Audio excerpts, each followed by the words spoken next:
Bangladesh cricket বোর্ডে শুরু হয়েছে এক নতুন অধ্যায়। নতুন সভাপতি হিসেবে দায়িত্ব নেওয়ার পর থেকেই আমিনুল ইসলাম বুলবুল স্পষ্ট করে দিয়েছেন তিনি চান ক্রিকেট প্রশাসনে পেশাদারিত্ব এবং বৈচিত্র্য আনা। ঈদের ছুটি কাটিয়ে ঢাকায় ফিরে আসার পর বৃহস্পতিবার বিসিবির পরিচালকদের সঙ্গে এক গুরুত্বপূর্ণ সভায় অংশ নেন বুলবুল। আর সেখানে তিনি ঘোষণা দেন প্রেসিডেন্টস অ্যাডভাইজারি কমিটির 3 সদস্যের নাম। এই কমিটিতে স্থান পেয়েছেন 3 ভিন্ন অঙ্গনের অভিজ্ঞ ব্যক্তি। প্রথমজন সাখাওয়াত হোসেন, যিনি একজন পর্যটন খাত বিশেষজ্ঞ। তিনি দেশের পর্যটন উন্নয়নে দীর্ঘদিন ধরে কাজ করে যাচ্ছেন এবং পেয়েছেন জাতীয় ও আন্তর্জাতিক স্বীকৃতি।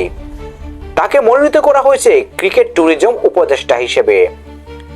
দ্বিতীয়জন সৈয়দ আবিদ হোসেন সামি, তিনি একজন অভিজ্ঞ ক্রীড়া সাংবাদিক, ক্রিকেট বিশ্লেষক এবং ঘরোয়া পর্যায়ের প্রাক্তন ক্রিকেটার।